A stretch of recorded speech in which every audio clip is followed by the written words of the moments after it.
بسم اللہ الرحمن الرحیم۔ السلام علیکم ناظرین، میری آپ سے گزارش ہے کہ آپ نے ابھی تک میرا چینل سبسکرائب نہیں کیا تو آپ ابھی میرا چینل سبسکرائب کریں اور ساتھ میں بیل آئیکن کو کلک کریں تاکہ میرے آنے والی ویڈیو جلد آپ تک پہنچ جائے۔ سچائی کا انعام۔ ایک کسان کے کھیت میں کسی امیر آدمی کے گھوڑے گھس گئے، جنہوں نے کچھ تو روند کر اور کچھ چڑھ کر کھیت کا ستیہ ناش کر دیا۔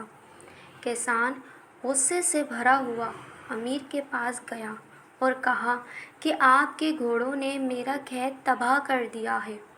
امیر نے کہا، تمہارے خیال میں کتنا نقصان ہوا ہوگا؟ کسان نے کہا، 50 روپے کا۔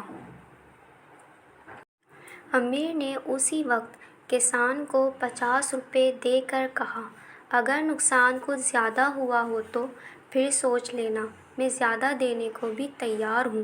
کسان 50 روپے لے کر گھر آ گیا، لیکن کھیت پک کر پہلے سے بھی زیادہ قیمت پر بک گیا، جس پر ایماندار کسان نے امیر کے پاس 50 روپے لے جا کر کہا، جناب اعلیٰ، فصل کٹ گئی اور نقصان کی جگہ کچھ نفع بھی ہو گیا ہے، بس اب آپ اپنے روپے واپس لے لیں۔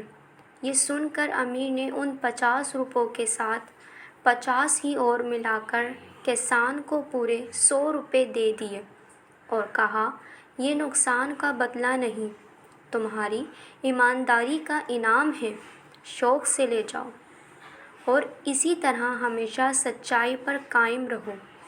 ناظرین، میری کہانی یہیں ختم ہوتی ہے اور آپ مجھے کمنٹس میں بتائیں کہ آپ کو میری یہ کہانی کیسی لگی۔ میری اس ویڈیو کو لائک کریں، کمنٹس کریں اینڈ شیئر کریں۔ اللہ حافظ۔